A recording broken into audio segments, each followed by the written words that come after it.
विद्यार्थियों, विगत अंक में हमने कृदंत प्रकरण के अंतर्गत कुंभकारः शब्द सिद्ध किया था, उसकी सिद्धि करी थी।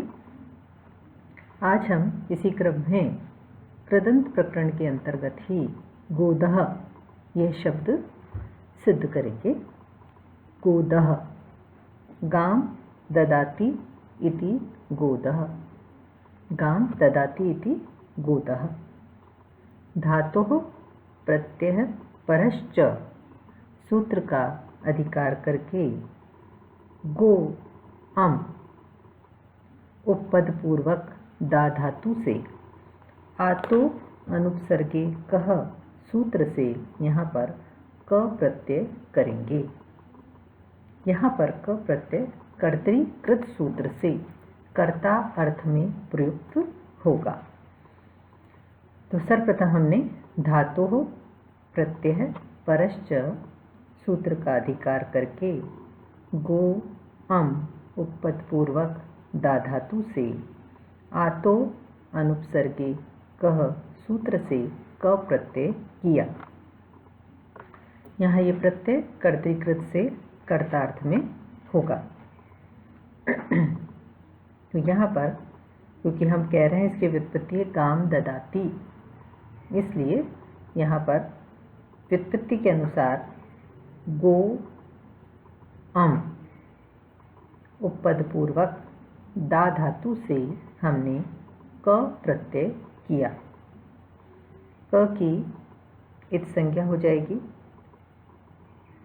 लशक तद्धिते से क की इत संज्ञा होती है, आपको पता ही है। लकार शकार और प्रत्यय के आदि में स्थित लकार शकार और क वर्ग की इत संज्ञा करता है।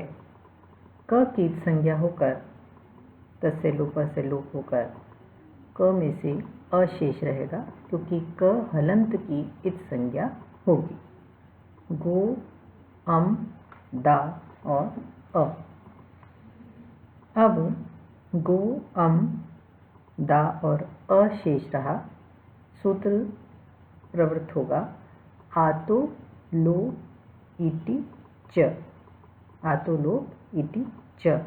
आतो लोप इति च दा के आकार का लोप कर देता है, तो गो अम द अ। कर्तृकर्मणों प्रति सूत्र से यहाँ पर जो अम है उसको गस आदेश हो जाएगा। ये हम लगातार सूत्रों शब्दों की जो सिद्धि कर रहे हैं कृदंत प्रकरण के अंतर्गत जो शब्द सिद्ध कर रहे हैं, उनमें लगातार हम ये देख रहे हैं, निरंतर रूप से देख रहे हैं कि कर्तृकर्मणों कृति से जहाँ पर अम आया है वहाँ पर कर्तृकर्मणों कृति सूत्र से अम के स्थान पर घस हो गया है।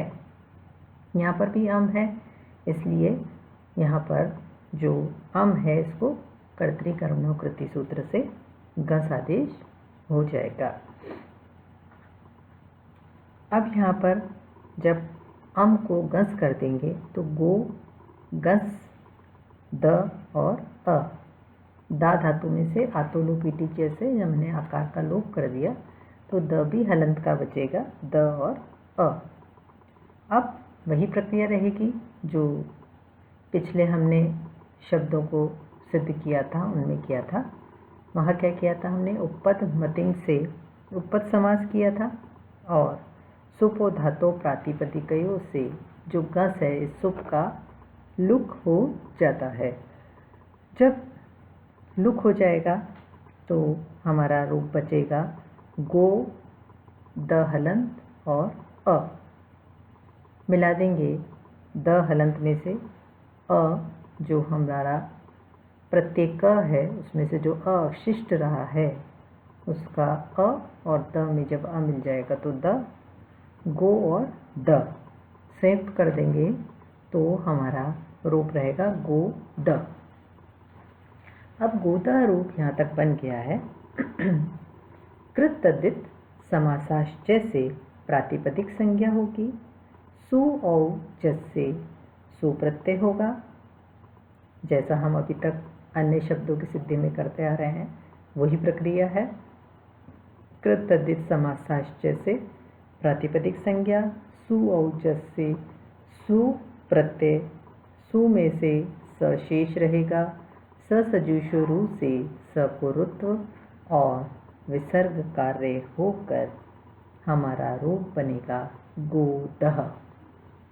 तो अगर परीक्षा में गोदह शब्द की सिद्धि आ जाती है तो हमारी प्रक्रिया वही रहेगी, गो अम उपपद पूर्वक दा धातु से आतो अनुपसर्गे क सूत्र से क प्रत्यय लशक तद्धिते सूत्र से क की इत संज्ञा, क हलंत की इत संज्ञा अवशिष्ट रहेगा, गो अम दा और अ। अब यहाँ पर दा जो है धातु आतो लोप टीचे सूत्र से दा जो आकारांत धातु है उसके आ का लोप हो जाता है और दा में से शेष रहता है द हलंत का, गो अम द और अ। अब कर्तरी कर्मणों कृति से अम जो है उसको गस आदेश हो जाएगा, गो गस द और अ। उपपद मतिंग से उपपद समास हो जाएगा, गो उपपद है, गो अम उपपद पूर्वक धा धातु है, ये हमें यहाँ पता, ये हमने अभी जाना ही है यहाँ पर कि गो अम पूर्वक, गो अम उपपद पूर्वक दा यहाँ पर धातु है। तो उपपद मतिंग से यहाँ पर उपपद समास हो जाएगा, सुपो धातु प्रातिपदिकयों से सुप का लुक होकर गस जो सुप है इसका लुक हो जाएगा और हमारा रूप रहेगा गो द और अ। संयुक्त कर देंगे तो द शेष रहेगा, मिलाने पर गोद। अब वही प्रक्रिया रहेगी, कृत तद्धित समासाश्च से प्रातिपदिक संज्ञा सु आदि की प्राप्ति रुत्व और विसर्ग होकर गोदह रूप बनेगा। अब आगे जो रूप हमें सिद्ध करना है, मूल विभजो रतः, मूल विभजो रतः, मूलानि विभुजति इति मूल विभजो रतः, मूलानि विभुजति इति मूल विभजो रतः। यहाँ पर भी वही प्रक्रिया रहेगी, धातु प्रत्यय परश्च सूत्र का अधिकार करके वि उपसर्ग पूर्वक विभुजति इति, तो वि उपसर्ग पूर्वक भुजति इति, भुज धातु है, वि उपसर्ग पूर्वक भुज धातु से यहाँ पर मूल विभुजादिभ्य क, इससे पहले हमने आतो अनुपसर्गे कह से आकारांत धातु से परे कहकर क प्रत्यय किया था, यहाँ पर मूल विभुजादिभ्य क सूत्र से क प्रत्यय होगा। तो हमने व्युत्पत्ति क्या करी थी, मूलानि विभुजति इति, मूलानि बहुवचन है, द्वितीय भक्ति का बहुवचन है मूलानि, इसलिए मूल शब्द से परे यहाँ पर द्वितीय भक्ति का बहुवचन संज्ञक प्रत्यय क्या आएगा, सु औ जस अम औट शस, क्योंकि व्युत्पत्ति हम कर रहे हैं मूलानि विभुजति इति, मूलानि द्वितीय भक्ति का बहुवचन है, इसलिए मूल से परे द्वितीय भक्ति का बहुवचन संज्ञक प्रत्यय शस आएगा। मूल शस विभुज और क, मूल शस विभुज और क, विभुज ज हलंत,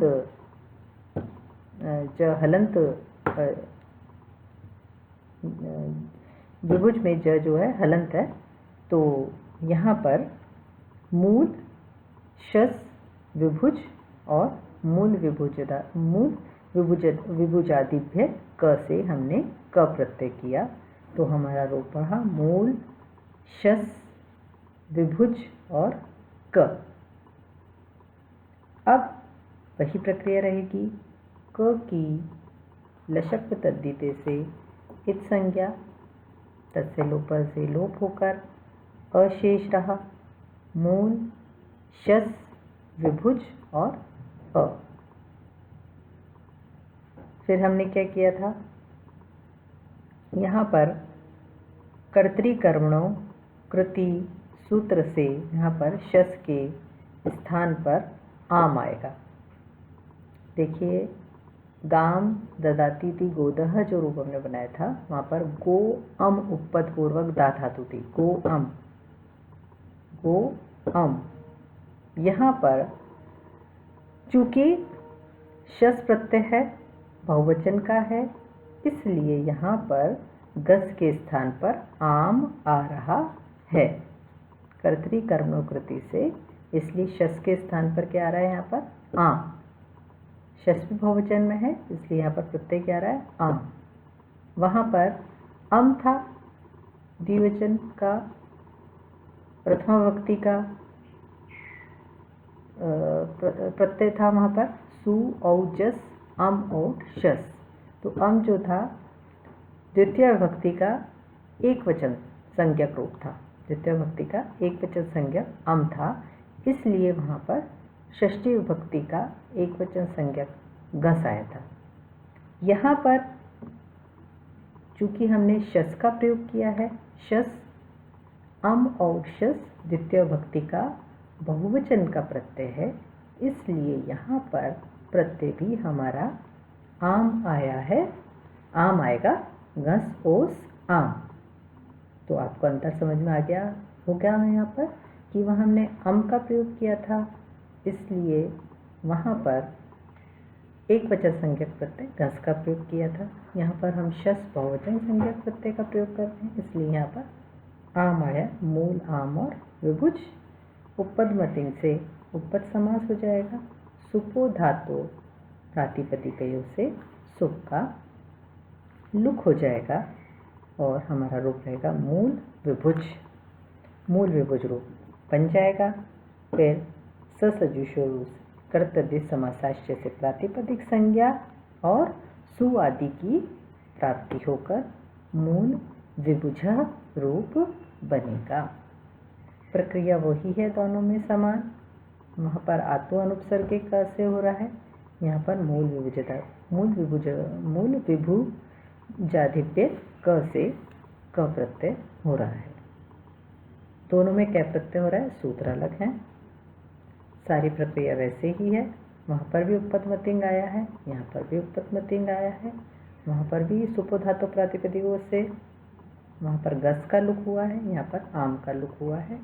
शेष प्रक्रिया वैसी ही है। अंतर केवल यह है कि वहाँ कर्तृकर्मणों कृति से गो में जो अम है उसके स्थान पर, एक वचन के स्थान पर षष्ठी विभक्ति का एक वचन संज्ञक गस प्रत्यय हुआ है। यहाँ पर हमने द्वितीय विभक्ति का बहुवचन संज्ञक शस का प्रयोग हुआ है, इसलिए यहाँ पर कर्तृकर्मणों कृति से हमने गस के स्थान पर बहुवचन संज्ञक आम का प्रयोग किया है। मूल आम और विभुज, बाकी प्रक्रिया समान ही चलेगी और सु आदि का प्रयोग करके हमारा रूप बन जाएगा मूल विभुज। धन्यवाद।